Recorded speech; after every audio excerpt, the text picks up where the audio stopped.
Albert Awol, the voice of the jungle, broadcasting on the DVC to all points unknown. If you're within the sound of my voice, you're listening to Welcome Home Podcast on the DVC.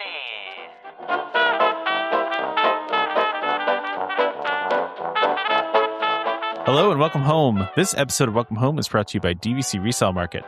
Thank you for joining us on episode 344 of Welcome Home, a Disney Parks and Vacation Club podcast. I'm Tom, here with Trevor. How's it going, Trevor?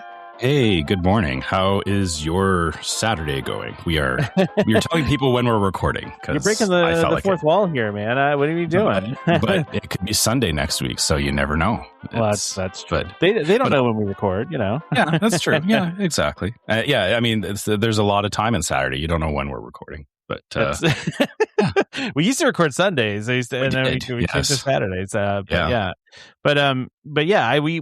it's funny because we already have talked a lot because we finally after several months now. And listen, I'm not don't take this as criticism or anything. It's been 2 months. It's like or not. Yeah, I guess several months, but it's been a lot of back and forth. Trying to get Debra Danielle. Yeah. We got it. We got our interview. We got it. Yes, we did. We interviewed Debra Danielle and her co-writer and brother, Ian, last night. And I think we had a really great time. Honestly, we talked to them for a little over an hour. We probably could have talked to them for 3 hours. I mean, we were in it for sure. Like that was, that I guess if you want to nerd out about Disney stuff, that is a show I would recommend you watch because we very much enjoyed it, and we hope you all will enjoy it too. Because that like they're great to talk to. Like that was just it was fun. I'm super excited to have it out there. I'm excited for them for the things they're doing next. Like I think and I said this to Danielle was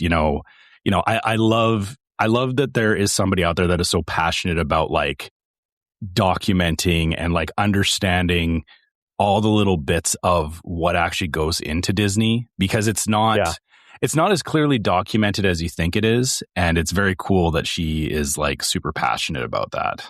Well, and she talked about this a little bit, but and this is if you watch Imagineering story, they talk about this where the Imagineering didn't have a recording system at all when they built Disneyland. They just built stuff, like, and everything that they built was like one of one. It was the only one that they ever built because it was the only one they ever thought they were going to build.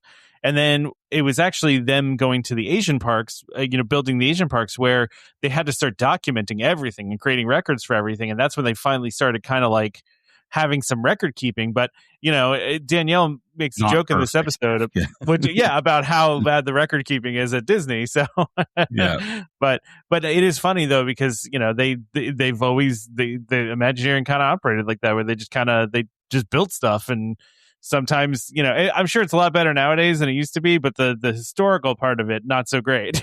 So. Yeah, and that's I think that's the really interesting part is there comes a point where like recent history is very well documented, but when you go far enough back, it's like there's a whole bunch of question marks. And like I said, she was fantastic to talk to, and I'm like I said, just.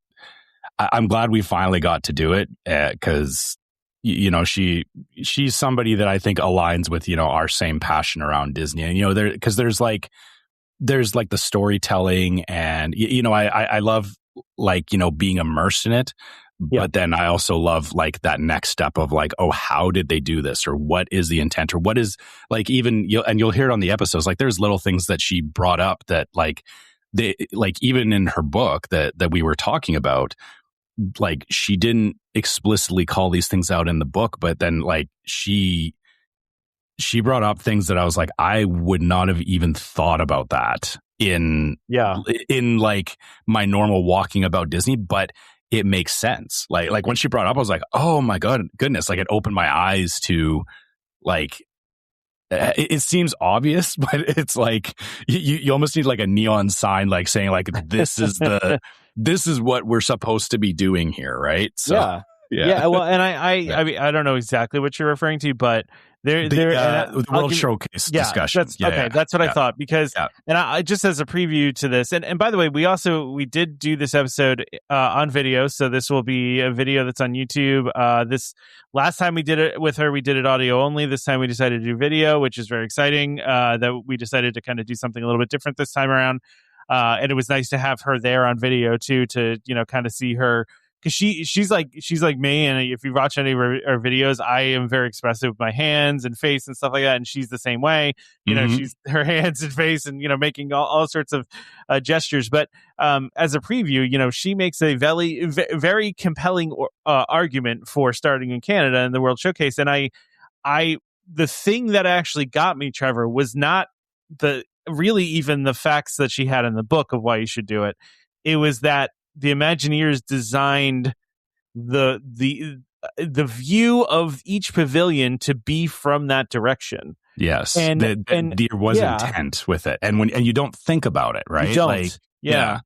You're just walking around World Showcase. You're just looking around. You're not really thinking about that kind of thing. But it was so deliberate and so intentional how they designed it. And going to the left, you're actually doing it wrong, which is crazy. Well, but and okay, and so just so we're on the same page with everybody, we are not debating. I will still go to Mexico first. I will. Yeah. I actually talked about this with my brother last night because we were playing mini golf, and we did actually. It came up a little bit, like I was telling him about the interview, and I explained the part about the World Showcase, and he was like, yeah, but I'm still going to Mexico, and I'm like, yeah, I know, me too, but it's funny. You made a compelling argument.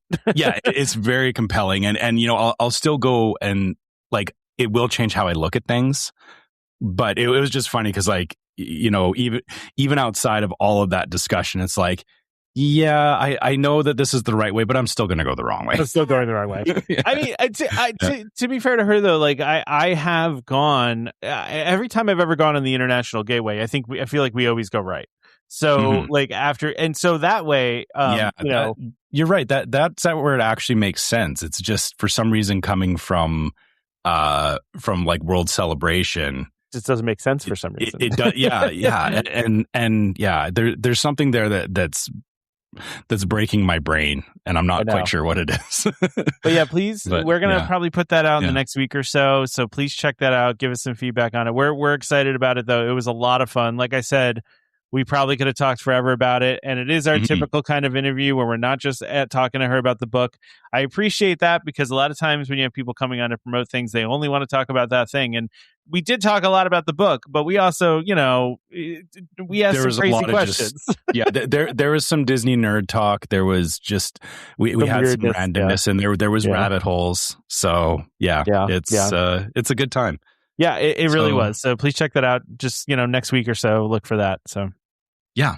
But on to other things. We actually, after talking about all that, we have a lot DVC of news stuff. Yeah, we have news to talk about, and a lot. We have DVC stuff, and we have Disney World updates because, of course, Disney World decided yesterday. I don't know if you get these emails, Tom, but they send me like the promotional things, and I got the whole Cool Kids Summer like rundown email, and I was like, oh, okay, this is what I'm talking about this week. because there's a lot of stuff there. Yeah, there's a lot of stuff there. But just to start off really quickly, and this is a quick one, but because we do like to talk about when there's some DVC news and we don't always talk about like discounts and stuff like that, but when there's like a really interesting different one, then we do talk about it. Because, for example, this one, which is DVC members can save 20% on VIP tours. So if you want to get yourself a plaid, now's the time to do it because you can save 20%, which is a hefty sum of money. I mean, for 20% is a big discount on something that expensive,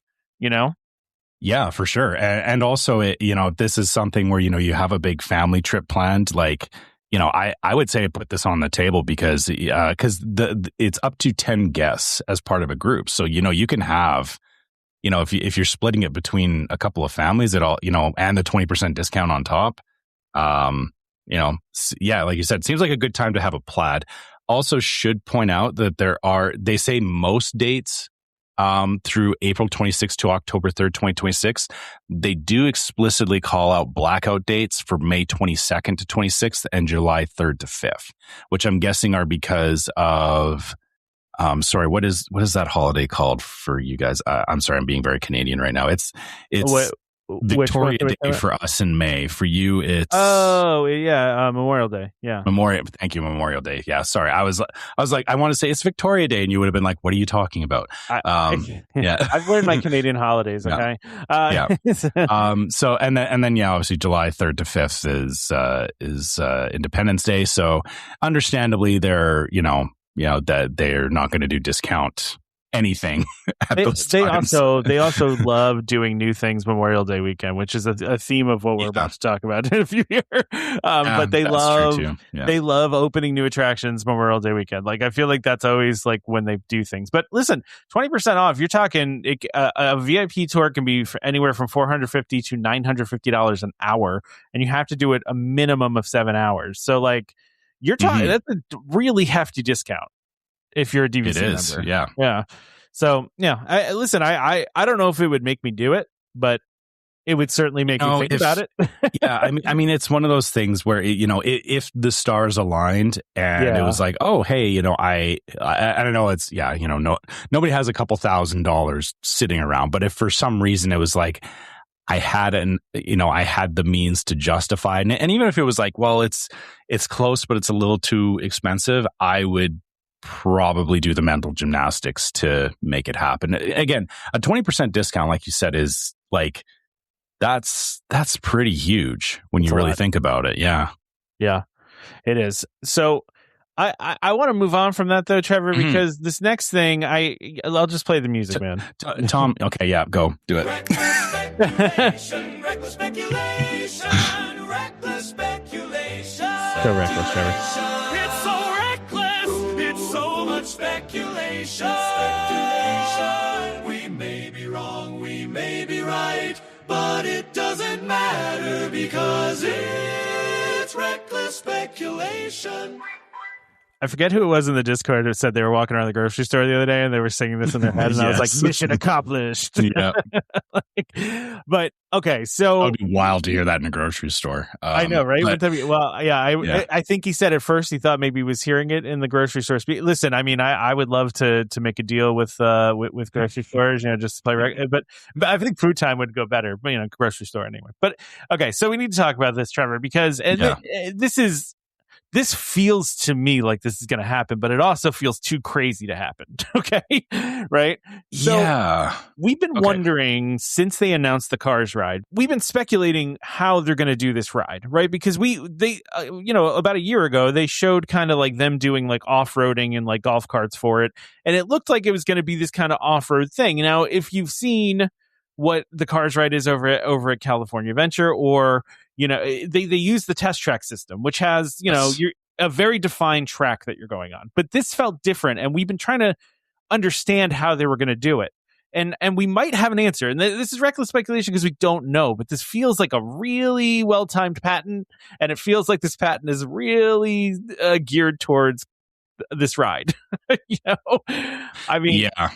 So, Go ahead. Yeah, I can explain it, or you can explain it. Yeah. So what the patent is talking about is, so there's an outline of the ride track, but then it looks like at certain points in the track, you will have some sort of control over the direction that the vehicle takes.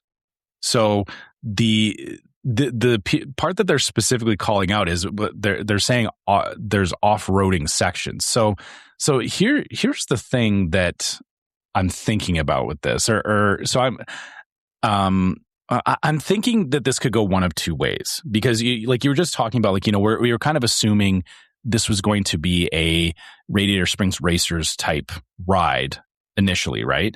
Yeah. And the thing about that is that in Radiator Springs Racers, there is two different tracks that the cars can go down technically, because it hits a point where the cars actually they will split off and they will race each other. So you have that ability built into that system where you can have different branching paths in it. But the thing about this, or the way that this patent is laid out, is that they're showing sections where it's like there's like different bumps, there's like washboard sections, and the cars don't seem, or the way that it's designed, there's no clear track that's showing up, which makes me wonder if it, having this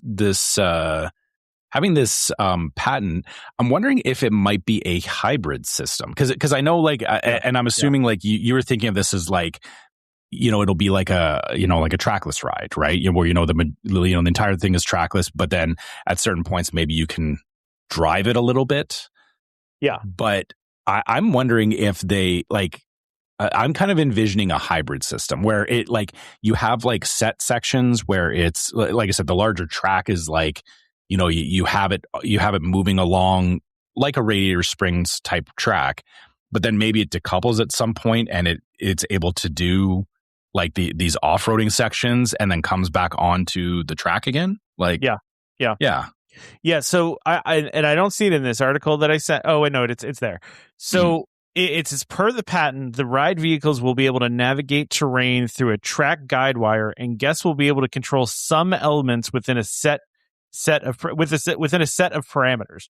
So essentially, what I think they're doing here is they're going to have like, okay, you can have guests are going to control the speed of the vehicle, but the minimum speed it has to go is X, and you can never drop below that. And almost like on Mission Space, if you don't push the buttons, they just push the buttons for you. It overrides. Yeah, like it overrides, right? So like you can make it go faster if you want, again, to a certain maximum level, and you can't let it go below a certain minimum level. And it'll be the same with steering, where you'll be able to steer it, but not completely, right? So like the car will let you steer to a certain point, but if you're about to run into a wall, yeah, exactly.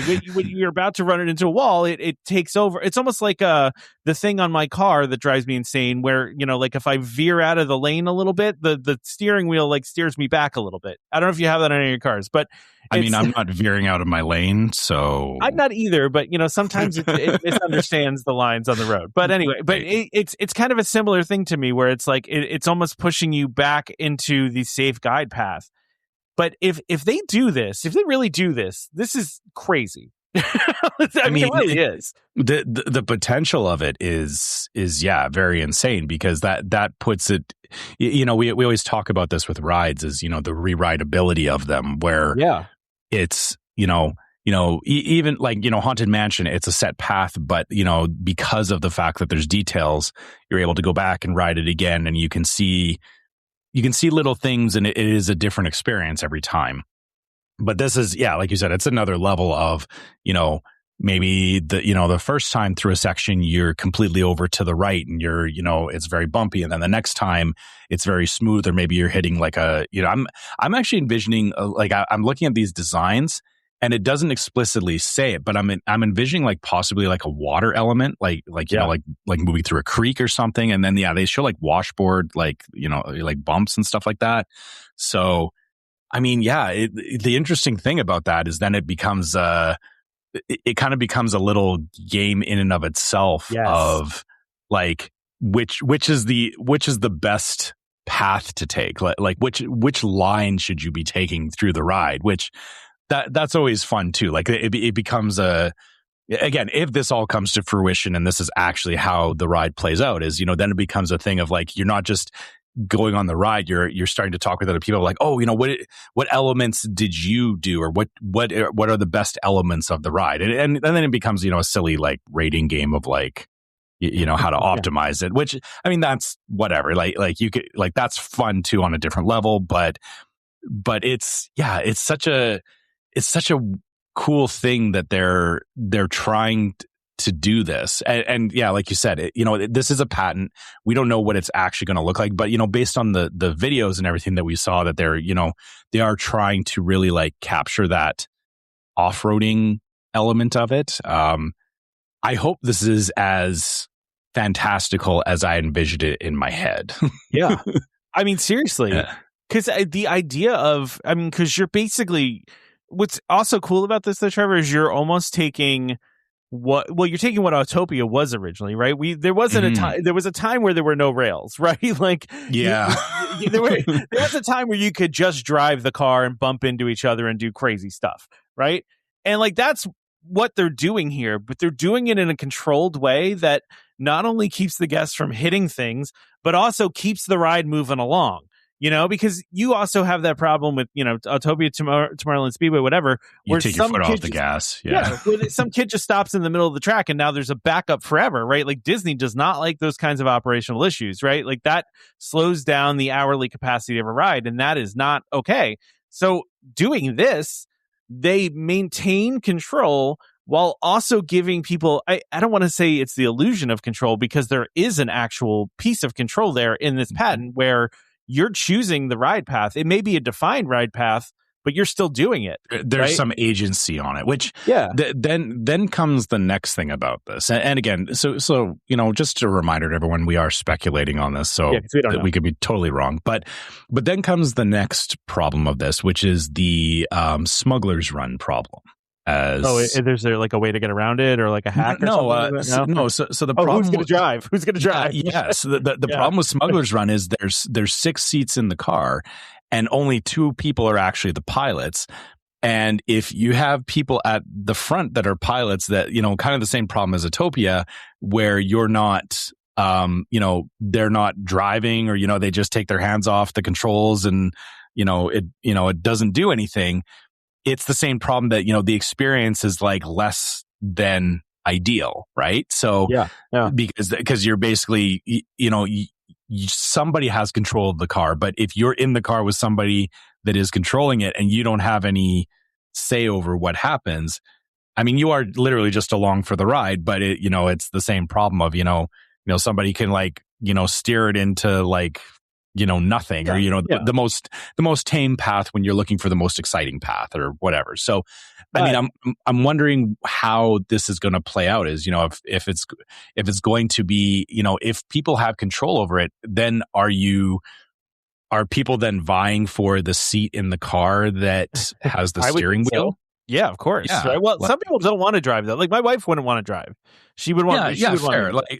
Absolutely. But those of us that do want to drive, it becomes rideability, my friend. You ride, you do it this time, I do it next time, right? Like you go on again. But also, I don't want a stranger driving my car either, and because then I have to backseat them and be like, "You're doing it wrong." But that's why this system is ingenious, Trevor, because you can't run into the same problem that you do on Smuggler's Run with somebody who's bad at driving it, because it does some of the work for you, right? It keeps you within certain parameters, right? So there's even if you can go within those parameters, it still gives you the freedom to move within them, but just not outside of them. So you can speed up, you can slow down, but at all times you're going to be going at least whatever minimum speed the system needs you to be going, and you're going to be staying with. I'm almost looking at it as like if Tomorrowland Speedway had like a big wide rail instead of the one skinny one, where you can go anywhere you want within that, but you can't go outside of the rail, and that's kind of what it is, but it's in a trackless way. I mean, in a second, the other thing here too, Trevor, is what's the height requirement going to be for the driver? Like, if they why wouldn't they let kids do this if the guardrails are there? Like the electronic guardrails are there. I'm just speaking from the selfish side, which is, I want to go through the creek and over the washboard, and somebody just goes over to the other side, and I'm like, no, I go the other way. Don't make me pull this car over. Right. Yeah. I will go through the washboard area. But seriously though, you're absolutely right that the ride itself will be set up that kids can do it, which means whatever element there is of controlling is not going to be like at most it would be like Autopia, where you have some control over the car, but really it doesn't. I agree with you. I don't think there's going to be anything about this that where you can full stop the car, or to it says, it'll have a cable or something. So even if you could take your foot off the gas, or it does stop, I feel like you said, at some point it would pick up on its own and move you along. So Exactly. I mean, yeah, it's, but like I said, I'm just looking at it from that angle of, you know, every time you give people control over things, there's the wonderful part of, you know, people that do engage with it. But then when you get into a situation where there is like a car full of people and one person has control, but then that one person is like not engaging in it. Yeah. Kind of, it doesn't, like, it kind of ruins it for the rest of the car. It's not. Yeah, exactly. Yeah. And that's the only, like, maybe it's I don't know. Maybe you need your like, you know, pseudo driver's license before you get to drive the car or something. That'd be funny. Yeah. I mean, I like I said, I'm not going to be shocked if they do, because I think they definitely want to do something different than Test Track and do something even different than the Cars Ride in California. And this is the way to do that. I mean, this is incredibly innovative. I can't think of anything else where you can actually do this. What they're talking about doing here. And I mean, to me, I know we're recklessly speculating, but if you look at this patent, I feel like it's very difficult not to say that they're going to use this for this ride. I mean, it just feels too coincidental with the timing and exactly what they're showing with the off-roading piece, and like it just there is specifically off-roading elements in this patent. So yeah. And I mean, they filed this patent back in 2024, which is when they were developing this ride. I mean, I don't know. It just feels too coincidental not to be the case. And like I said, if they do this and it works, it's going to be hugely. I mean, it's already going to be hugely popular, right? But that's going to make it even more popular because people, like you said, the rewritability of it is going to be off the charts. Yeah. And I mean, I think people do truly underestimate how strong the Cars IP is in California Adventure. Like, oh yeah. Like, you know, we're talking about like the mechanical side of it, but then when you add in the fact that like this is the other thing too, is, you know, I didn't even think about this until just now, is that, you know, you're in a Cars car, which means the car has a personality to it. And the other part of it, you know, not just talking about the elements, but then also like, does your car react? Like, are you going to get different lines from the car that you're driving in, or like whatever the voices that is like, you know, overseeing the ride basically? Because there always is, like, you know, these rides always have like a like dialogue going through it, right? So then it becomes a thing of like, you know, not just the elements, but like, I'm sure it won't like vastly change whatever the story is of the ride, but you'll get like slightly different takes on it too, right? Like it's oh man. Well, yeah, I really need to see this ride. Yeah, I know, right? How cool would it be if each car had its own voice and it's the car talking to you, right? It's not just like it should be. Yeah. It should, right? Yeah, you should absolutely have each car talking to you with a different voice. Or there should be, like, this is one of those things, because they already did this with Guardians, where you have the different tracks depending on, you know, when you ride. And I mean, playing music is... but actually, no, it's still a separate audio track, and they still have to cue it and everything like that. There's nothing saying that you couldn't have 5 or 6 different voices or different characters running you through the ride, right? Like there doesn't have to be like one per car, but it could be like, you know, across, you know, depending on how you go through it. You get different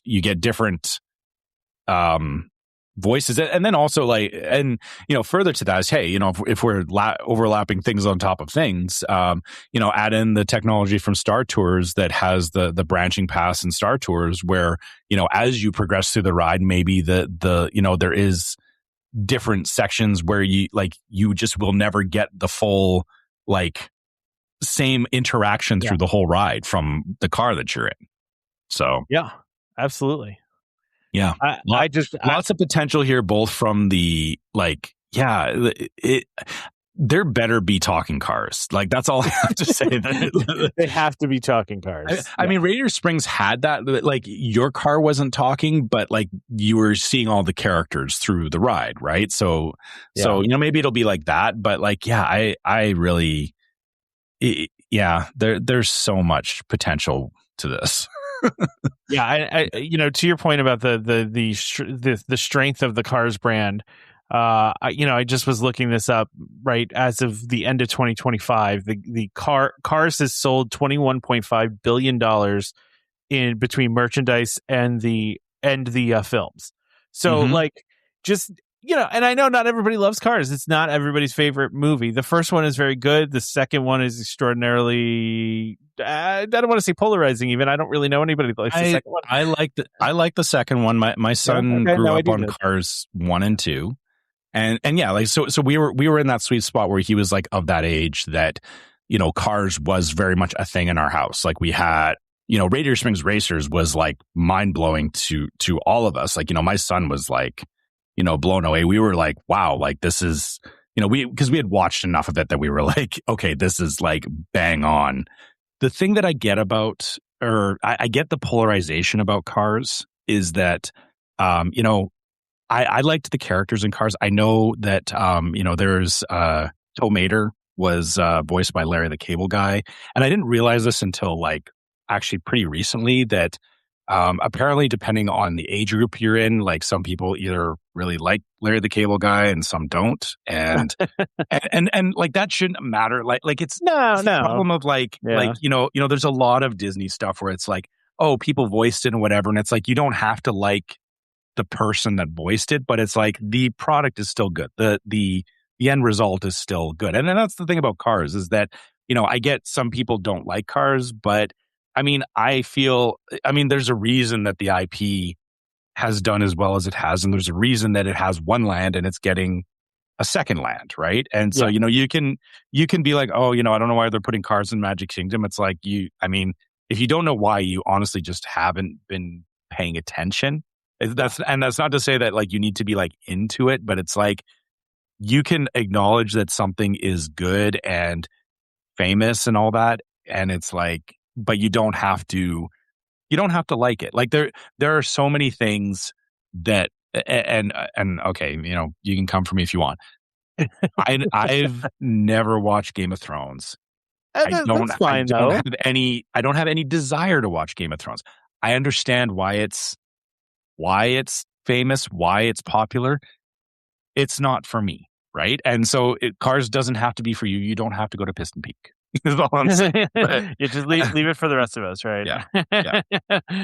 Like I said, that was, I know that was a bit of an aside to, talking about this ride system and everything, but I mean, it's all still relevant though. It's all still part of it. So yeah. And I think again, back to the ride system and everything it's like, even if regardless of the IP of it, I am just excited to see what they do with it, right? Because there have been a lot of really cool creative ride systems coming out, and they're not all like it doesn't always have to be like fully like, oh, this is like unlike anything you've ever seen before. That the iterations on like roller coasters like Guardians, which I'm seeing now that there's a new Fast and Furious coaster, which is the same, that's using like the same kind of thing, which is like, hey, but it looks cooler. Like it does, it's like the next iteration of it. And then same thing with like some of the dark rides that again over time, going from Omnimovers to trackless rides, which not to say that trackless rides are inherently better, but it's different. It's that trying different things, which I think this ride system, is going to be different enough that I'll be curious if there's anybody actually like really hating on it when it comes out. Like, if there is, I'll be like, want to drive, Well, but see, the thing is, the way this ride, this patent reads, this is much like when my daughter was on Tomorrowland Speedway and realized that she doesn't have to steer if she doesn't want to. Right? Mm-hmm. Like she literally just put her foot on the pedal and just let the car bounce off the rails. You can do the same thing in this. It's if you don't want to drive, the car will drive for you. If you want to drive, then you can. Yeah, that is true. I'm sure it'll be Yeah, if you have somebody who's in the driver's seat that is afraid to drive or doesn't want to take that responsibility, I feel like the ride is still going to be enjoyable. I know I was saying, like, it's the selfish part of, like, I want to do these particular elements, right? Yeah. But really, at the end of the day, I don't think it's going to matter as long as the ride overall is, like, good. It's the same thing as, like, Guardians. It's like, when I get on Guardians, I'm vying for one or two songs, but I'm actually good with anything because it's just a good ride. So, yeah, exactly. Yeah. Exactly. Yeah. I think the Fast and the Furious ride with the Guardians ride technology, they're just doing what Universal does and making everything faster and more extreme. It's Yeah, but I don't think it's. Do. I mean, it is more extreme. Like, it does actually have inversions on it and stuff, which definitely is a step up from Guardians. But I like it. It still is. It's a cool iteration, and it's a smart way to use that technology. Yeah, because you're trying to kind of emulate the whole drifting thing, and so that kind of works with that. So, yeah, anyway. Trevor, we were gonna do our ad after this next topic, but I feel like we've talked so much for the beginning of this already that we should probably do the ad and then get into that stuff. Yeah, because this next part's going to be a little bit for sure. Probably, yeah. So the sponsor of this week's episode is DVC Resale Market. DVC Resale Market, a Keyholder Vacations company, is the leader in the DVC resale industry with 13 former Disney Vacation Club guides and 3 former Disney Vacation Club quality assurance managers. If you're thinking of buying DVC, browse the largest selection of DVC resale listings anywhere with DVC experts on hand 7 days a week to answer your questions. If you're thinking of selling, turn to the friendly professionals at DVC Resale Market, where over 98% of listings sell within 30 days. In 2025, DVC Resale Market helped over 4,400 families join or add on to their memberships. Go to dvcresalemarket.com/welcome home or call 1-844-DVC-PROS. That's 1-844-382-7767. And when you speak to them, be sure to let them know that Welcome Home sent you. So outside of this, speculation we've been doing here, Trevor, and there's some actual real announcements that happened over the past couple days here that we got to get into because it's a lot of stuff. We did kind of touch on it already that Cool Kid Summer is coming back. Which we talked about already, and we talked about a lot of the things that are involved with this, but now we got some dates and we got some details. Yeah. Go ahead, Jeremy. So I guess we're just going to go down the list. So we got this lovely Disney Parks blog entry. I don't know. I guess it's a article. What article? Post. Yeah, I guess post. Yeah, I don't know what the actual right term is, but but yeah. So starting at the very top is Bluey and Bingo coming to Disney's Animal Kingdom, which we've known about. Yeah, we've known about, but it is starting May 26th. So this goes back to what we were talking about with the VIP tours and how stuff kind of starts around Memorial Day weekend. Yeah, this is happening right at that time, and Bluey hitting Animal Kingdom. So the funny thing about this is. So where Bluey is going to be is you have to get on the Wildlife Express train and go over to the conservation station.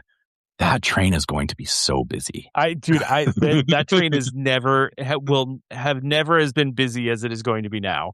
Yeah, it's going to be insane. And because listen, Bluey is like a huge phenomenon, right? Like this is not. Like, so them putting Bluey at Disney World and Disneyland is going to be extraordinarily popular. It's going to be huge. And, so they're also changing the little petting zoo. First of all, I love that area, by the way. I like taking that train ride, and I like going to Conservation Station. There's so much cool stuff over there. They always have the petting zoo. And then, we've gotten into many conversations, like long conversations with trainers, the animal trainers that work there. And they're just really cool to talk to. And then sometimes you can go in there and you can see animals getting medical procedures done, depending on when you go.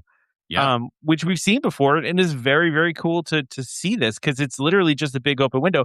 We also, my wife and I did a tour one time there where we were actually in that room, and being on the other side of the glass is very unsettling. I bet, yes. It doesn't feel good. It feels like you're in the People Zoo and you're the exhibit. Yes. But anyway, that's neither here nor there. But you can, I don't know if I don't know if they still do that tour or not, but that was one of my favorite tours we've ever done. But to your point, the Wildlife Express train will never have, has never had a line as long as it's going to have for this. Yeah. And, so I guess prepare for that if you're planning to go in May, that, end of May, that, if it's suddenly incredibly busy at Animal Kingdom, that Bluey is there now. It's going to be all about Bluey.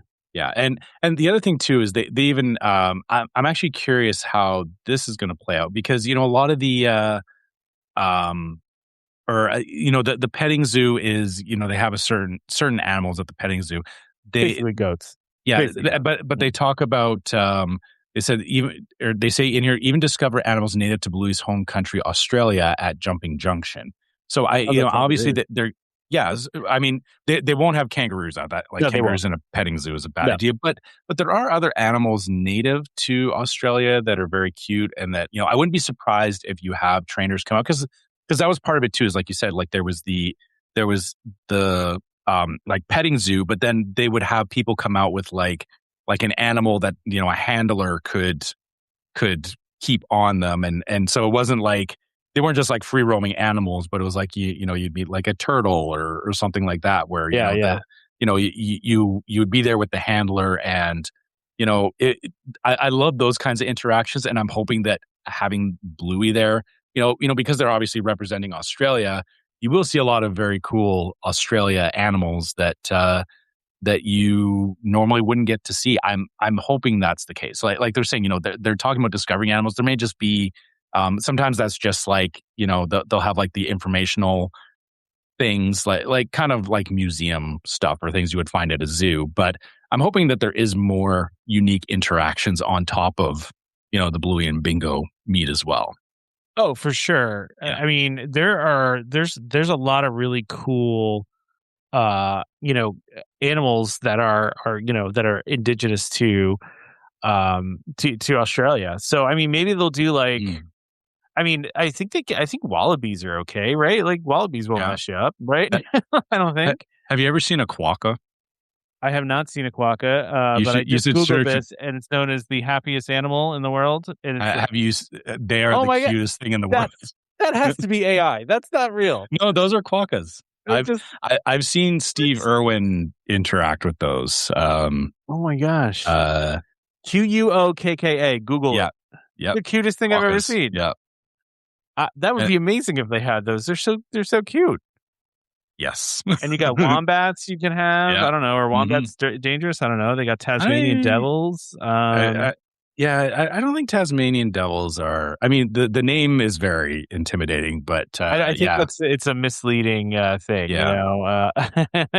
Yeah, exactly. But again, there's lots of opportunities there for exposing Australian animals and culture and all that kind of stuff. And Bluey has just been a great ambassador of that.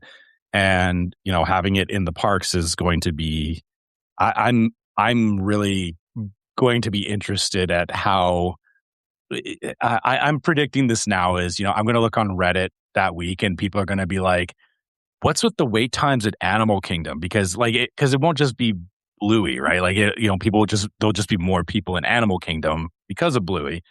But then there'll be like these people that are puzzled, that don't know what's going on, will be like, why is it like a 3-hour wait for X in Animal Kingdom, right? Yeah. According to AI, so take this with a grain of salt. Animals that are indigenous to Australia that are appropriate for a petting zoo would be wallabies, the quokka things. Quokka, and then smaller kangaroo species like redneck wallabies. They're accustomed to human interaction and they're not dangerous. So, I mean, we don't know what we're going to see there, but if they're calling it Jumping Junction, it makes me feel like they're going to have some wallabies in there. Yeah, just going to throw it out there. But yeah, I feel like you're right. There'll definitely be some emphasis on particular species. Yeah, our local petting zoo has a wallaby petting zoo. So like our local zoo has one. So like if they're doing it, then I'm sure Disney could pull it off. Yeah. All right, let's leave Animal Kingdom. So going down the list here, we're jumping over to Magic Kingdom now because where are you going here? Jesse's Roundup. You skipped over Disney Junior Mickey Mouse Clubhouse Live. I'm just going down the list. No, you don't. Well, maybe we're looking at different articles then, because okay, I'm looking. I clicked on the first one, and you're right. Okay, all right. That's weird. There's 2 articles about this that have the same stuff, and it's in different format, which is weird. But okay, that is weird. Continue. So I'm at Jesse's Roundup. I don't know about you. This is at the Diamond Horseshoe in Magic Kingdom. They actually don't list. There's no update on this. We already talked about this one. Yeah, I was just looking. I thought that we were going to get a date on it, but okay, I guess no date for that one. So that's still happening at some point. So then let's jump over to Epcot. Because, hey, we haven't talked about Epcot enough. Well, yeah, because we haven't talked about it nonstop. Like we only talked about it yeah, exactly. But we're going to get Goofy Core at Communicore Hall, which Goofy Core sounds... I don't know how to feel. I don't know how to feel about that. Yeah. We talked about this one already, though, too. But we don't have a date on this one either. But it looks fun. It does, yeah. I'm very curious what Goofy Core looks like, because it's a lot of Goof Troop, and I think that's what they're trying to capture is bringing back the whole Goof Troop thing. Yeah, which I'm here for it. I love Goof Troop. It's a great show. So grew up on that. But Disney Junior Mickey Mouse Clubhouse Live at Hollywood Studios, Trevor. We do have a date for that, May 26th. Also May 26th. May 26th is a busy day. Everything's happening May 26th except for Buzz Lightyear because they're doing that much earlier. But and we'll get into that in a minute. But this was they had that whole Disney Junior thing there, which I did one time.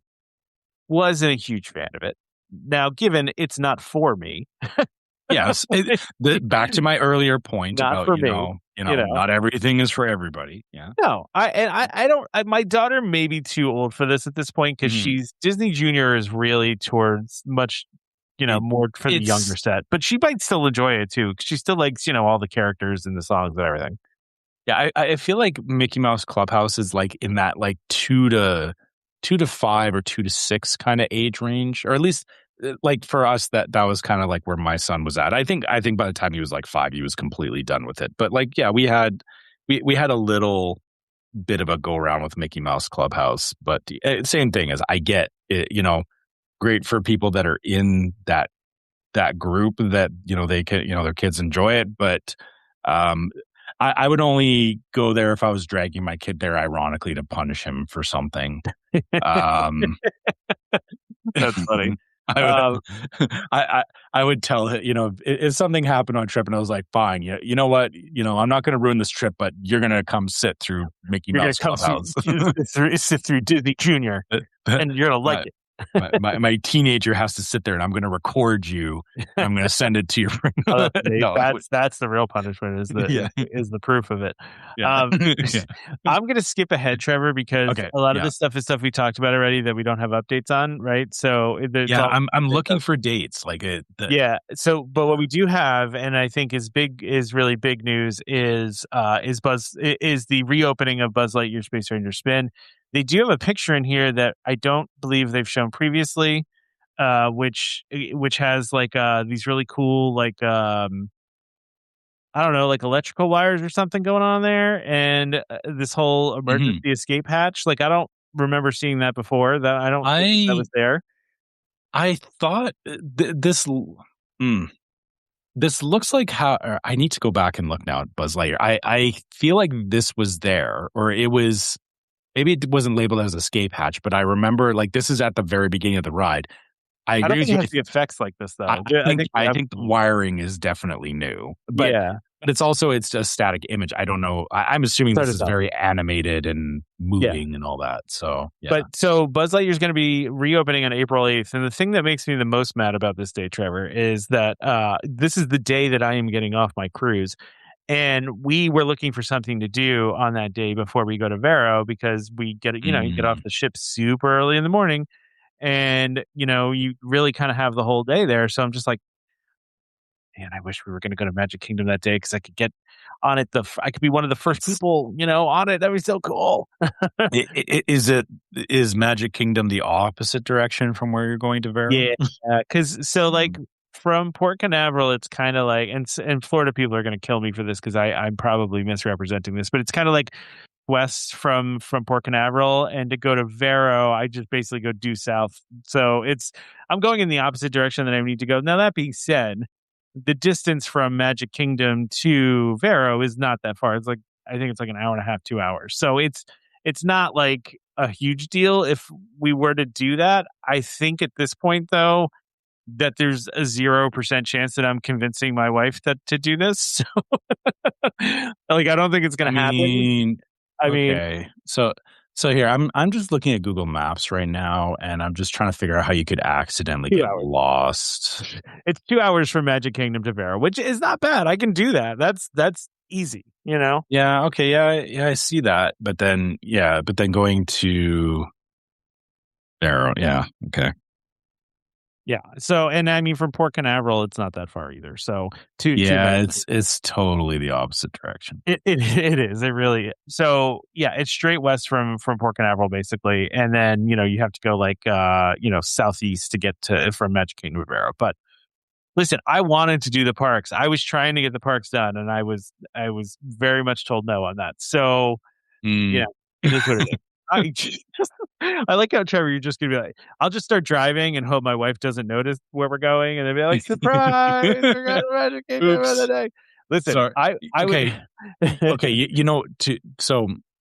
I do this. Yeah, like legitimately, this happens to me where I have certain routes that I drive going to work because of how my work is I have different clients that I go to. So it's like when I'm going to a client site, I will take it like a particular road, and I don't think about it because I do it so much. Oh yeah, you just gotta do it. But then if my wife and I are going somewhere and it's like near one of the places that I have to go to, it'll be like I'll be driving and I'll just like autopilot like I'm going here, and then my wife will suddenly be like, "Where are you going?" And I'll be like, "Oh shoot, we're not going to my office. We're going somewhere," and so I have to like snap myself out of autopilot. Like you could. She would notice. I feel like you could totally make an argument for. She would. What do you mean we drove for 2 hours on autopilot? No, there's no way I can pull this off. Come on, I'm trying to help you, Tom. See, here's the thing. I would try to pitch this if we weren't going with another family, right?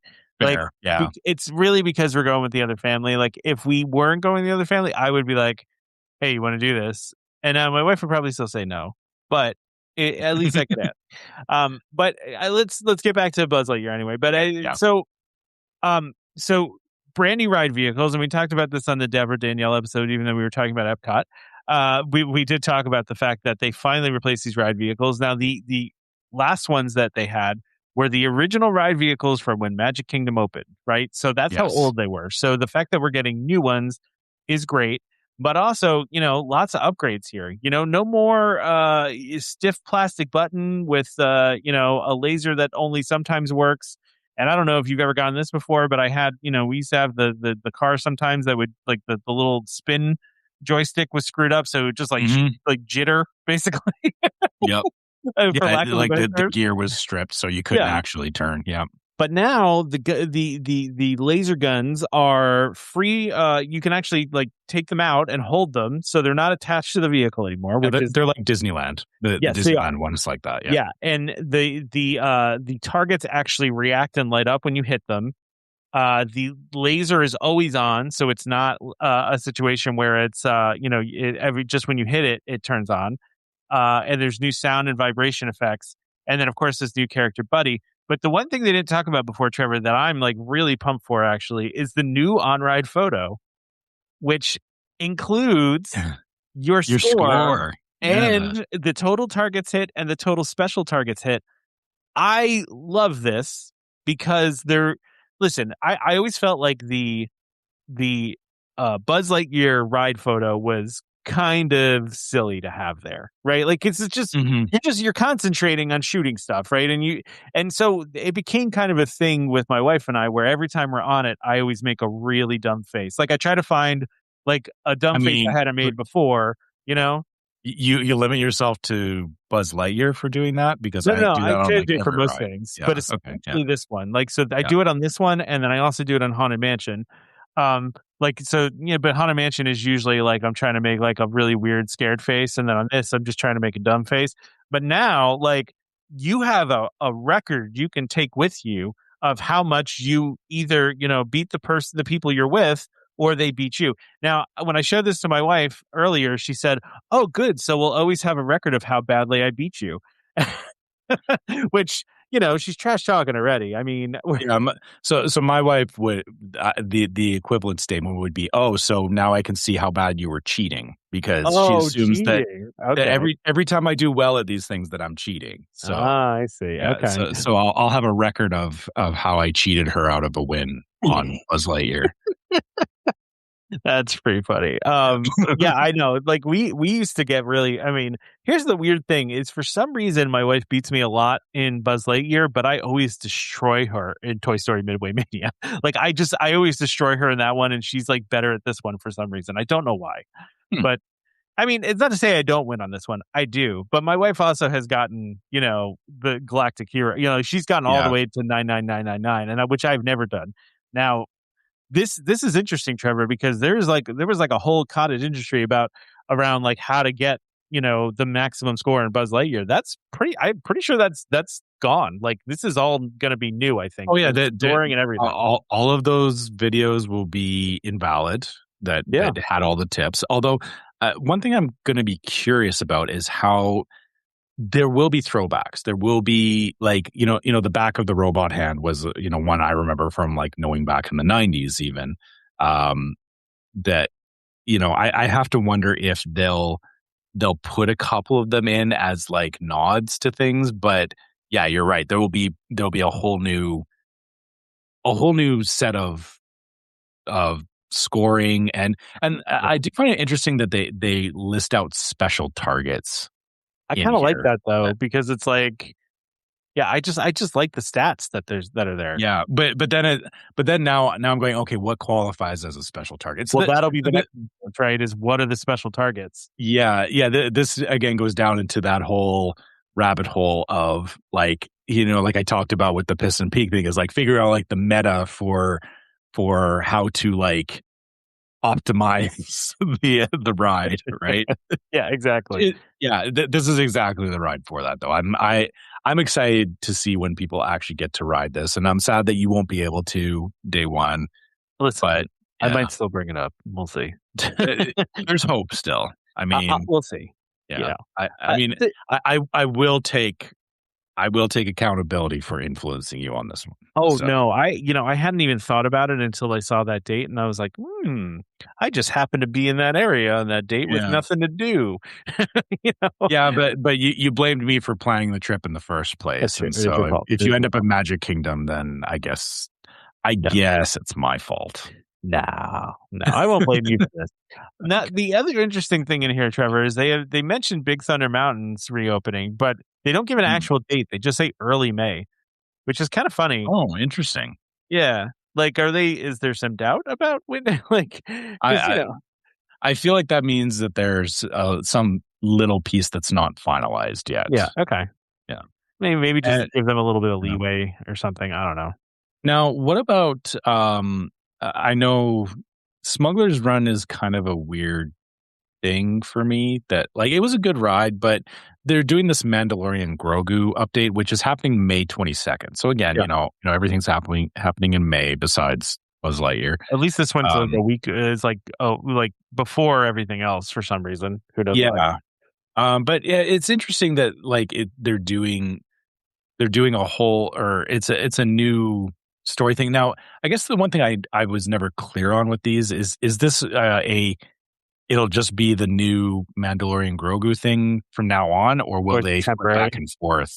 Yeah. It doesn't really. It says new gameplay. I don't know. Maybe this is just the way going forward. I mean, listen, I like the fact that they're updating it, because it's like they did with Star Tours. I wish they would do this with Midway Mania. Like, I don't know why they don't. Like, there's no reason for them not to. It's right. as easy as, in fact, it's probably easier than doing that. I have to wonder, Midway Mania, though, is a very specific like game system and all that. Yeah. And it really has some limitations to it. And I guess actually, yeah, now that I'm reading this, it makes sense that it's probably just going to be the Grogu thing going forward, because they said the new gameplay editions have the engineers communicating directly with Grogu during the mission. I know that was based on feedback that that'd be a thing. If you rode Smuggler's Run and you got the engineer seats, they were the most boring seats. And the funny thing was, the way I saw it phrased was, you'll be looking out the front of the ride, like you're watching the action, and the ride would deliberately take your attention away from that to push a button, which is like counterintuitive to like how you it's actually making the ride worse. Yeah, because they're distracting you from the ride. Yeah, so, yeah. It seems like they're trying to fix that, but that's coming in May. And let's blow through the next couple, because we got so much other stuff to talk about. So the Walt Disney Studios Courtyard is going to open on May 26th. Now that is the new area where like Star Wars Launch Bay was, but they're not opening the inside stuff until later in the summer. So the Courtyard will be there, the new Disney Junior show, but the rest of it will be later on. Yeah. I think we don't have a lot left. The last one that actually is Soarin'. So Soarin' Across America comes May 26th as well. Man, May is. I was gonna say, you never believe what date it's gonna be happening, Trevor. May 26th. That's gonna be such a crazy week. Holy. Yeah. May 20. It's all Tuesdays too, which is weird, but okay. I mean, I'm okay with that. I don't mind being there on a Tuesday. It's like a random Tuesday, I usually, it's the day after. I think it's the day after Memorial Day. I think. Yeah, that sounds right. So that's probably the intent is get through the long weekend, and then here's a bunch of new stuff for those that stayed past the long. Yeah, weekend. Memorial Day is May 25th, so everything's happening the day after Memorial Day. So. Yeah, but listen, this is a lot of new thing. Like, it's not new stuff, but it is new stuff, and it's all happening at the same time. And there's still more to come. There's still more things that are happening. So these are great updates. And I mean, listen, Rock and Roller Coaster's now closed and being revamped, and the rumors on that are it's going to be a fairly quick reskin of it. So hopefully that'll open fairly soon too. Yeah. All right. Do we want to? We have a quick Disneyland update. I guess. Do we want to just touch on that? Bluey at Disneyland? Yeah. I mean, hey, I don't know who cares about Bluey, but we just finished talking about that for literally everyone. Yeah, and exactly. You'll never believe what week this is opening, Trevor. March 20. No, just kidding. March 22nd. 20. Yeah, no, this is actually happening in March. It's happening in March. So this is actually happening next week. Bluey's Best Day Ever, which is the new Bluey show that's over at Disneyland, is going to be opening, like I said, next week. What I really enjoyed about reading through this was that Bluey and Bingo are going to be on the stage at set times throughout the day. Of course, there's going to be a show, and for those that watch Bluey and know the references here, I was talking to my daughter about this morning, actually. So it says extra laughs, playful surprises, a little bit of delightful chaos are added when Bluey and Bingo are joined on stage by beloved characters from the show, Chattermax, Unicorse, and Grannies. So I just, first of all, Chattermax and Unicorse, but if you guys haven't watched, Bluey, if you have, you know what I'm talking about. Unicorse is like probably the funniest part of one of the funniest things on Bluey. And then Grannies are up there too. Everybody loves the Granny thing. So yeah, the Granny, I've seen on clips, the Grannies stuff is very, very funny. Unicorse is hilarious too, though, Trevor. If you don't know Unicorse, I mean, it's Bluey and Bingo's dad doing a sock puppet, and it's really, really funny, and it's one of my favorite parts of it. So, but also they're going to do games. They're going to throw balloons out in the crowd. They're going to do like Keepy Uppy. They're going to have they're going to do Barky Boats, which is like basically like just like little boat racing kind of thing. It says favorite games by racing Barky Boats on an imaginary waterway. So I don't know what that's going to be like, but I guess we'll find out.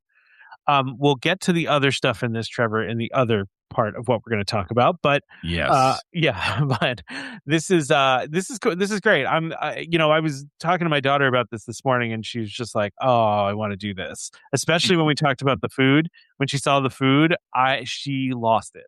Like she was like, we'll come back to that in another segment that we have coming up.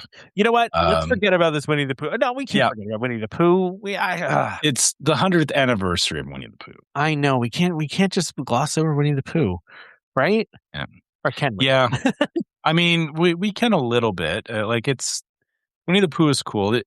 It was. Did you know it's actually a Canadian, or it was. The name Winnie was based on a Canadian town of Winnipeg. I did not know that. No, or city. I shouldn't call it town. Winnipeg is city. Yeah, yeah, it's a city, or it is a city now. But that was the name of Winnie. Was the original bear that it was based on was there's a whole thing on, or I'll have to find you the clip of it. But it's like a Canadian history thing where like Winnie the Pooh was started because of a bear named Winnie. Yeah. Okay. Yeah. Well, listen, there's a whole bunch of 100th anniversary Winnie the Pooh merch. Mm-hmm. And we're not going to go through it, but I'll put the link out there. But there's some really cool stuff in here if you're a Winnie the Pooh fan.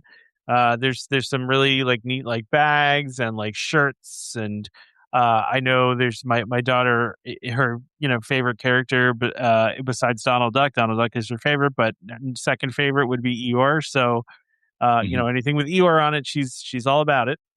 So yeah, go check that out because I want to talk about these last two things. So Trevor, this episode we're gonna debut a new show segment that I'm calling Food Time Bites. Okay. And so these are food things that are small enough that we're not going to do a whole Food Time episode about it, but we want to talk about them anyway, right? Yeah. Yeah. So this will be quick, but I don't know if you say quick, but well, I mean, I don't think there's good. Roll. Okay, the two on here, but there are not a lot on them. So yeah. Yeah. So the first one is we have the new Takumite spring menu at Epcot, which I don't think we're going to talk about this very long because I don't think Tom likes a lot of this stuff. This is a really cool restaurant that I had never checked out, but it's a 2-hour dining experience. Have you ever done this one, Trevor, or no? No, I mean I would like to. But like you said, it's a 2-hour dining experience, and I mean, how do you say that? Omakase. Where are you in the article? What the dining experience is called? Yes. Yeah. That's or as it says, it means leave it to the chef. So you don't get to pick the or you basically pick like different menus of items, and they bring you out courses of these items. So, but you don't pick anything. They just you trust the chef. Yes, exactly. And that is very much a thing in Japan. There's lots of restaurants that do it this way, which for a lot of people that can be very if you don't have a very broad palate for food, this can be very terrible. Who are you talking about, Trevor? I don't know, Tom. I don't know who I'm talking about, Tom. It's also where shush. It's also worth noting, by the way, that this is probably the most expensive meal that you can buy at Epcot, which is $250 per adult for the full for all of the courses. What is it? 10 courses, I think. Where's the? I thought it was a 4 or 7 were the two options. Oh, I thought it was a 10 course. My bad. Yeah. So, hold on. Let me. Yeah, it's a 7 course. Okay, so yeah, this is a 7 course. My bad. Okay, so it's 7 courses, but I mean, listen, 7 courses you get for $250. It's an experience. It's like going to Victoria and Albert's, right? It's kind of the same thing, except with the Japanese flair to it, right? Yes, exactly. And actually, looking at it, it looks like the first course you actually get to pick. Or there's 3 different options, it looks like, but then everything after that is like, this is what you're getting. But I mean, I feel like the looking at the first course, you have a choice between sea bream, which is kombu cured Sakura style, kombu cured Sakura style accented with edible gold leaf. So this is like seaweed. Yeah. Lightly fried tofu with a silken white miso broth, which I love miso. So that sounds great. And then there's a salmon roe and spring vegetables, which none of these Tom is eating. Correct. Yeah. This is Tom is going elsewhere. Tom's going to Napoli, which for some reason Debra Danielle made faces about. I didn't elaborate on. There seems to be some history there. Maybe someone could tell me. I don't know, but yes, no, I'd be going there. My wife would be eating this by herself. But hey, the tofu with miso would be my choice. So okay. Yeah. Listen, this looks all very fancy. I mean, there's a second course looks like clams and mackerel. Ugh. Yeah, but this looks like a $250 dinner. Yes, this is super fancy. It is. I'm just scrolling through the courses to see like what kind of we got flounder or it's a lot of fish. So that's my problem. Some Wagyu. Yeah, and it's all like small samplings. Like the whole point of this is like you're getting a whole bunch of flavors. Like you're not going in there getting like a big slab of fish. These are like individual bites that you're getting in each course. I've only once in my life done a meal where it's been like like one of those 7-course kind of things. It is fun to do because, like you said, it's like small bites of things. But also, like if you eat something that you really like, you're kind of like, I kind of want more of that. I want more of that. Yeah, But it is. Really I'm looking at the 5th course. There is Wagyu. Yeah, that's what I'm saying. There's Wagyu. Yeah. So if you can get as far as the 5th course, you can get Wagyu. But I'm going to be hungry at that point though, because I will have not eaten anything up until then. I don't think. But then, what is this on the? Oh, there's the little origami thing. It's the rice course. The 6th course on the rice course. On the 6th course, I'm just pressed eel sushi and shredded egg atop Japanese sasho pepper and a spinach and silken tofu in a red miso soup. Yum. I don't know what this little leaf box is though. What is that? It just looks like how it's served. Or is it that? Is it what I just read? Okay. Yeah, and then but then also it has the little origami hat, which is a keepsake. It's kind of cool. Yeah. Yeah. It looks very, very delicate for sure.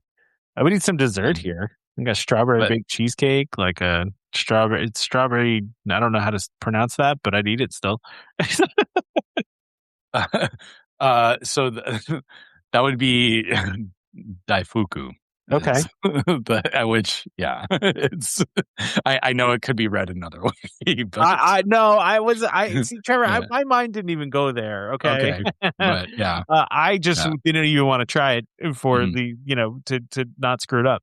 But I mean, listen, I do dessert here. Lots of strawberry. Actually, that's something to point out too. Is that this is a spring menu, which makes sense that the sakura and strawberry flavors are very prominent in Japan for spring. So you should know with this kind of experience that all the menu will change constantly based on what is seasonal. So this is the menu now, but this is going to change as the seasons move on. So exactly. Which is kind of what makes it cool, honestly. Yeah. So, I would definitely sit down and do this if I my problem is kind of the opposite of yours, that like your wife and I would hang out and do this, but my wife would be with you where she would be like, there's nothing here that I want to eat except for like course 6. So not even course 6. We do a wife swap where you take my wife to this and I would take your wife to this. You guys could go like hang out near Mexico or something. I don't know. We would be gone doing this for like 2 hours. So the other thing though, to go back to what we talked about before, and is there anything else you want to talk about with this? That's cool though. I appreciate that is definitely something we wouldn't have covered in a regular food time. Exactly. So so I'm glad we got to do that. Yeah, because these are mini bites. So but along with the opening of the Bluey stuff at Disneyland. And I'm going to assume we're going to get the same thing at Disney World, Trevor, but because that one's a little bit further away still, we probably don't have this information yet. But they're doing themed beverages and food for Bluey, which are awesome looking. Yes. But I feel like they finally took the hint of like, the themed food you see in the Asian parks is starting to make an appearance here. Yeah. And, it's obviously all Bluey centric, but man, so let's start off. The very first thing is the Pizza Girl's baked potato and the Troubadour baked potato. Like, Forget about the Troubadour one. The Pizza Girls one just looks insane. They both look really good, honestly, for different reasons. And I'll be honest, I've been on a bit of a baked potato kick lately, like because like places like Wendy's and stuff offer they always have it, and like I normally wouldn't think about it, but it's like, I could go for a baked potato. Yeah, this is a loaded. Yeah, we didn't even read. So the Pizza Girls baked potato is pepperoni. And the good pepperoni too, the one that curls, right? The crispy ones. Oh, that's the best ones. Yeah. So pepperoni, sausage, bacon bits, marinara, mozzarella, Alfredo sauce, and Parmesan herb topper. It looks so good. And then it also looks like I'd have like I'd have chest pains after eating it. Yeah.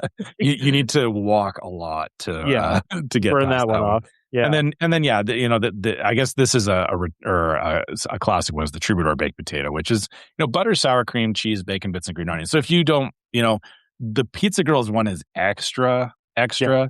You can dial it down and just get the Troubadour baked potato if you want. You could, yeah, and we talked about this. I don't know, a couple weeks ago, where Disneyland mentioned they were going to do this kids meal that's like cheap or whatever, is like $5.99, and I'm pretty sure that's what this is, this last item, which is, but I didn't realize it was going to be a mini hot dog. So it's a mini all beef hot dog served with the Cuties Mandarin orange, applesauce, and a choice of water or milk. But it's a little tiny hot dog. So tiny. It is so tiny. Yeah. Which is perfect for kids, it's great. Yeah, I need like 3 of these, but I know. Yeah, it's cute. I like it. Exactly that is, they're realizing that, the kids menu needs to be appealing to kids, and kids don't want to eat a foot-long hot dog. Listen, when I was a kid, most kids think they can eat a foot-long hot dog, but most kids cannot eat a foot-long hot dog. So yeah, this is a good starting place. And you can order multiples. Yeah. And the really themed stuff that they're getting into, Trevor, are these next things, which the first one, if you know Bluey, you know this. There's an episode of Bluey where they're at like a almost like a flea market kind of situation, Trevor. And there's a guy walking around going, "Poffergies," and that's what they actually did them. What's a poffergie? That's what these are, poffergies? Yeah. Okay. And mini Dutch pancakes topped with buttered condensed milk and powdered sugar. They look like little beignets almost, but I think they're different. But it's a whole thing in that episode, and the fact that they actually made them. When I told my wife that, and that's why they have exclamation points, Trevor, because that's the guy's walking around yelling it. Yeah. And when I told my wife this morning that they were doing that, she was like, "No way!" She's like, "That's so cool." But so those are good. But the next thing I think is the coolest of all of it. So the next one is the magic asparagus pretzel. Now, Trevor, you're probably like, why is this a thing, right? Because I know of the asparagus it was like a magic wand. That's right. In one episode, wasn't it? Yeah. Yes. So it was. It's a magic wand. And so what is amazing about this piece, Trevor, though, is that it's a pretzel rod coated in white chocolate, but it really looks like a piece of like a cartoon asparagus. Yeah. Yeah. It looks like it could be almost like a toy, like something you would see in like a kid's play set. It doesn't look real. Yeah. Yeah. Yeah. Which, it looks like made of plastic, awesome. Which I don't know if that's a good compliment for it, but yeah. I mean that's I guess a little dangerous, but hey, pretzel coated in white chocolate. Yeah, actually, I do have pretzels coated in chocolate. Yeah, who doesn't want that? That's delicious. Yeah. Here's the problem with this though, is that every kid that gets this is going to want to be like waving it around and you're using it as a magic wand, but it's made of chocolate and you're holding it in your hand. Pretzel, it's going to melt in your hand, or it's going to snap because it's a pretzel and it's not gonna. Yeah. But listen, if they have I'm sure there's going to be accompanying merch as well. I don't think we've seen that yet, but there's going to be merch. It's Disney. There's going to be merch. So, they already have some Bluey merch and stuff like that, but they're going to have separate stuff like this. But this is just cool. This is just really awesome. This is very Australian, by the way. Oh yeah, yeah. The pavlova parfait. Oh, yeah. So the pavlova is a whole thing on the show as well. Again, they're really referencing the show, and also just the way this even looks is so colorful and bright and looks like it belongs in a cartoon. It's a pavlova, but just the way, and it's a pavlova parfait, right? So it's meringue bites, vanilla yogurt mousse, berry compote, vanilla cake, fresh berries, and candied kiwi. Again, these are all it's references to the show, right? It's so Bluey to do that. And then last but not least is a watermelon ice block. It's basically just a watermelon ice pop. It looks like a watermelon slice. See, I'm there for that because I usually get the strawberry ice pops because I don't do the Mickey head, but watermelon,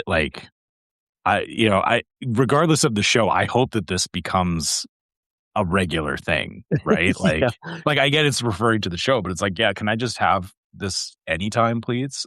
These might be off the shelf too, because I feel like I've seen these before, so I don't know if they. Yeah, this looks like something I've seen off of an ice cream truck. Honestly, it's which is not bad. Like, no, it's not bad at all. It's very. It's made to look like a slice of watermelon on a ice cream pop. Yeah.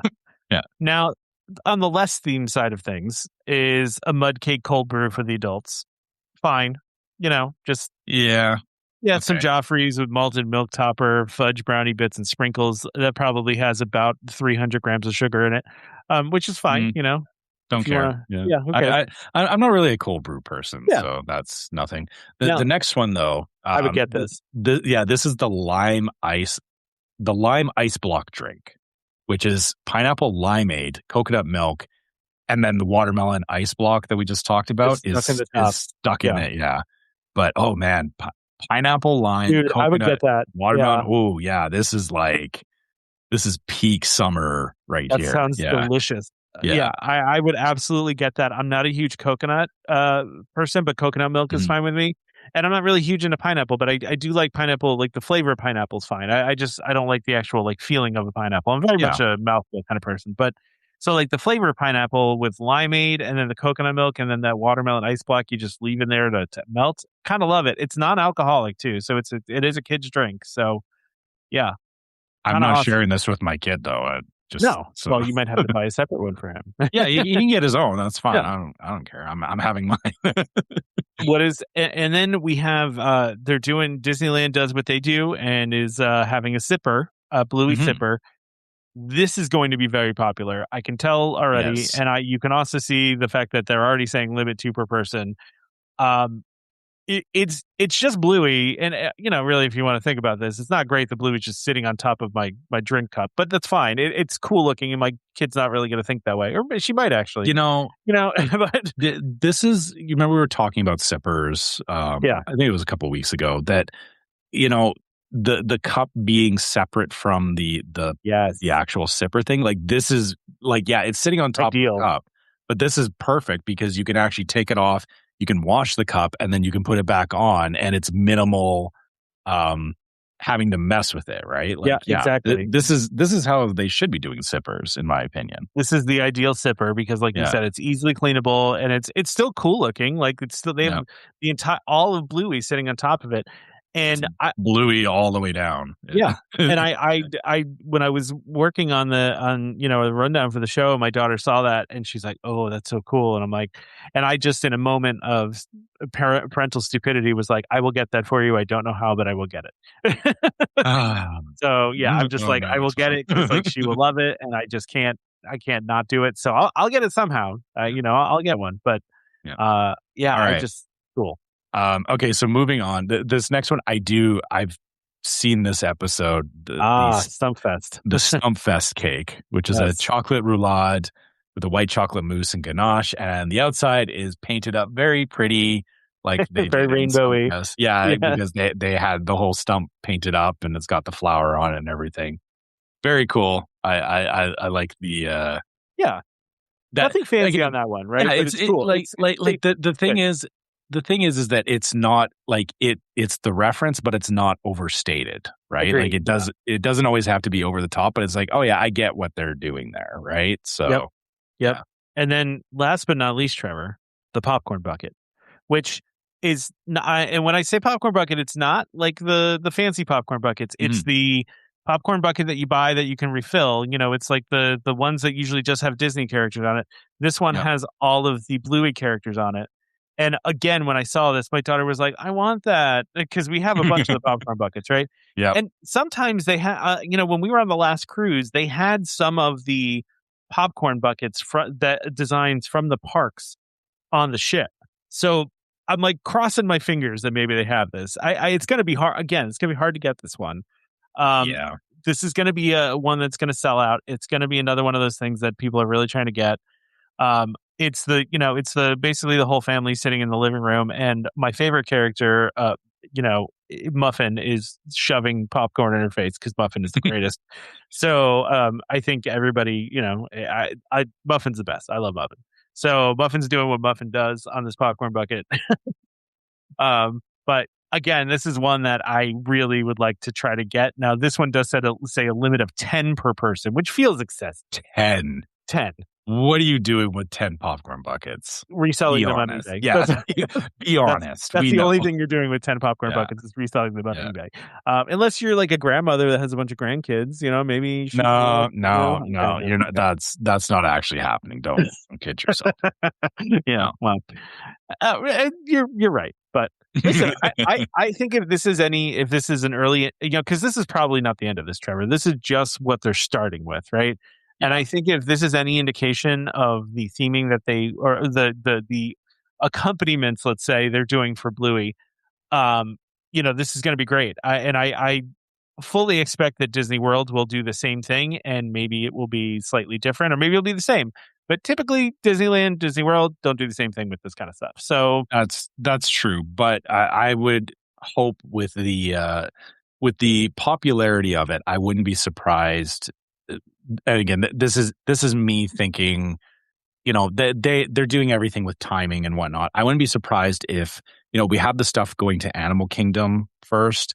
I wouldn't be surprised if they start making moves in Hollywood Studios after they're done some of the other pieces that they're building already in Hollywood Studios. I would be surprised if you start seeing Bluey stuff there at some point, because I can't think of anywhere else where you could really put like a stage show or anything. I mean, listen, you could all you have to do is replace the Beauty and the Beast show at the Hollywood Studios. Oh, you're gonna make somebody angry. Emma, listen. Okay, let me say this really quick, and I don't want to offend anybody on this. Okay, I've seen that Beauty and the Beast show a couple times. It's not bad, but I don't think it's Disney quality anymore.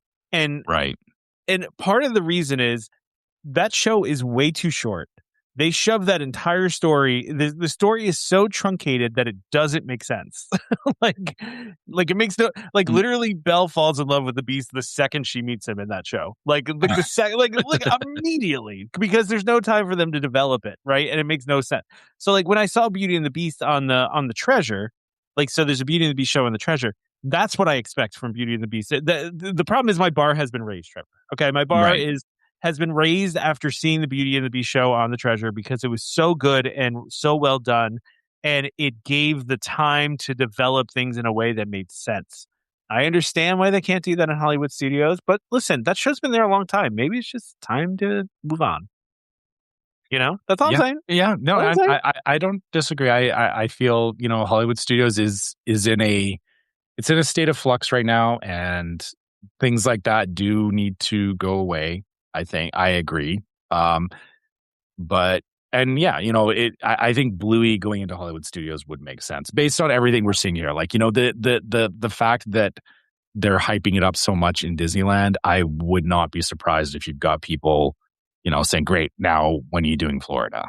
Right? So yeah, well, I mean, but they're doing Florida. They're doing the well, no, the conservation station. Again, the problem with it is that it's very limited. It's isolated. They're going to, I think they're going to realize quickly that they've cracked open a floodgate, and they're going to need to do more, you know, sooner than later. So I mean, probably because it is incredible. I mean, like I said, Bluey has been for I think the past 3 years now the most streamed thing on streaming. Like literally, like I mean, I don't know if it was. I mean, I think it was the most streamed TV show.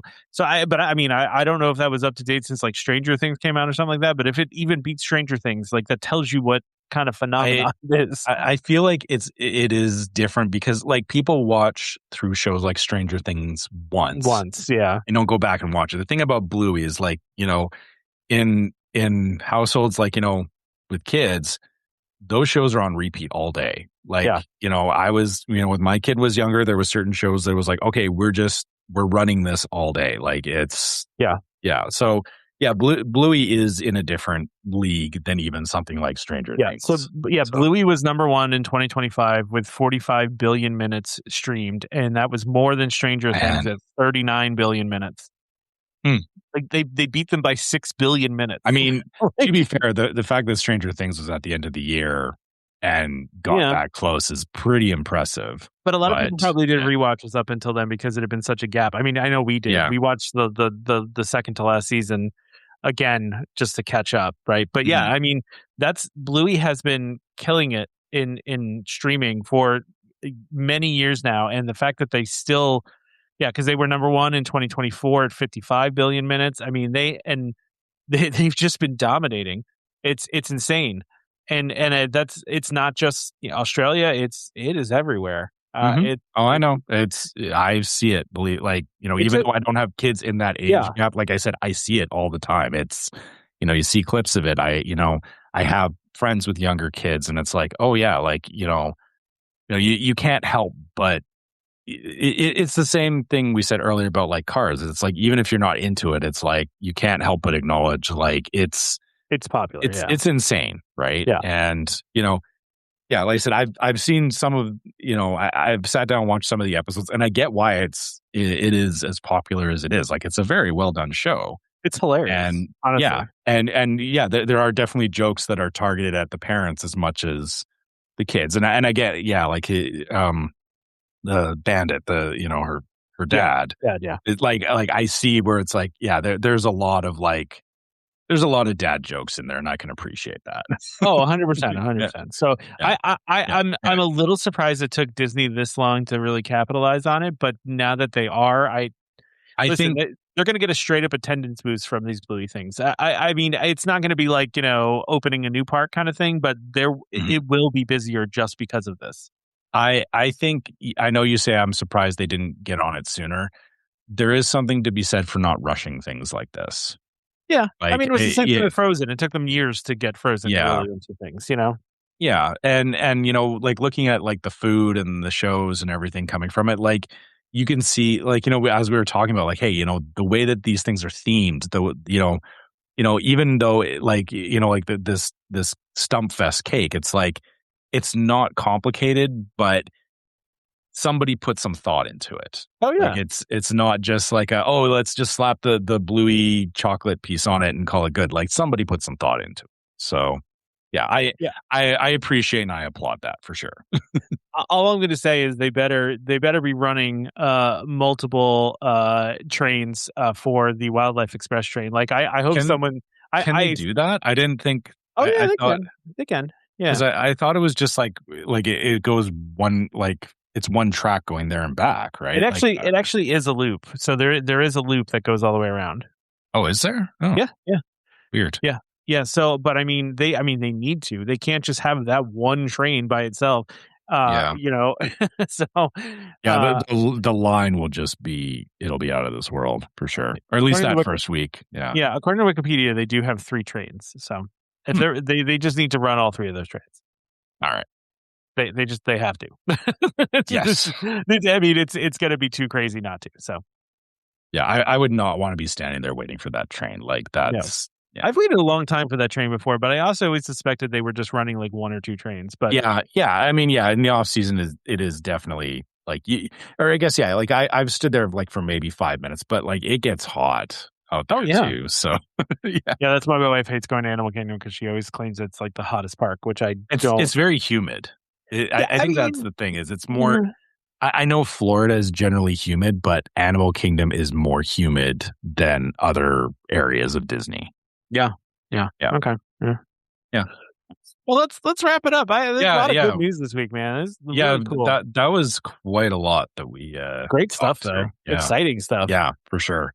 Looking forward to it, right? You know, and I guess hey, the first thing is coming up here. Like we have a few things happening in March and like Buzz Lightyear in April. So I mean, the Bluey stuff starts at Disneyland in a week here. So yeah, wow, that's. Yeah. How is it already like middle of March? I don't know, Trevor. I don't know where the time has gone. Yeah. So, okay. Well, I guess we should probably start wrapping this up though, so we can, I can reminisce about this again in April when a month has gone by and I don't know what happened there either. You don't know how that happened so fast. Yeah. So, I guess, to start with as usual, if you guys, have any questions about anything we talked about on the show, or you want to share your thoughts, or, share a trip report, anything like that, you can always find us at welcomehomepodcast@gmail.com. And, like I said, we like hearing from you guys. You can also find us through our website, which is welcomehomepodcast.co. There's a contact us option in there that takes you to the email address. So, you can always find us through those 2 avenues. We are also on social media. You can find us on Facebook as Welcome Home Podcast, YouTube as Welcome Home Podcast, and Instagram as Welcome Home Pics. And make sure you check out our group on Facebook, Welcome Home Disney Waitlist, where we do talk about stuff from the show. There is and just general Disney talk. It's a good place to share your things about your own trip reports and all that kind of stuff. We also have a store if you want to help support the show. So you can go to store.welcomehomepodcast.co and check out our different merch that we have available for the store. And if there's something that you would like to see added to the store, drop us a line, let us know, and we can look into adding more stuff to the store. We're trying to get stuff out there that we think people would like, but we'd also like to hear from you what kind of stuff you would like to see as well. In that same vein, we also have a Patreon that you can support the show through. So patreon.com/welcomehomepod. And all of our Patreon supporters get a exclusive logo that you can only get on our Patreon merch. And you also get access to the Discord server, as we talked about, is another place that we talk about things from the show, and people share their own stuff and do trip planning and all that kind of stuff. I love seeing, people talking about their upcoming trips and, trying to figure stuff out, and everybody chiming in on the Discord. It's, a great conversation to have and, be a part of. And last but not least, if you're listening on iTunes or Spotify or anywhere, you can leave us a review. Leave us that 5-star review just to, help promote the show. It just helps it get around to more people. And also on iTunes, you can write us a review and let us know what you think about the show, because we love hearing what you guys think about what we're doing too. And yeah, there's also that. Yeah, and also, subscribe to Welcome Home Podcast so you can be reminded every time we release a new episode. You can find our podcast on Apple Podcasts, Amazon Music, TuneIn, Spotify, YouTube Music, and just about any other podcast app that's out there. You can find us. A huge thank you to our sponsor of this episode, DVC Resale Market, and also Keyholder Vacations for being a longtime sponsor of the show. Please check them out for all your DVC needs. Check out the last episode where we talked like tons of DVC, including DVC swaps and stuff like that. It was lots of good stuff there. So join us next time for more Disney Parks discussion. Of course, more DVC talk. We hope to see you all real soon. This is Skipper Albert Awol, the voice of the jungle, signing off from Welcome Home Podcast on the DVC. To a house when we had a church, how she can cover these snowmen Lucifer. I look around for all the clothes, found her in her sugar bowl. Hey, look out, here comes my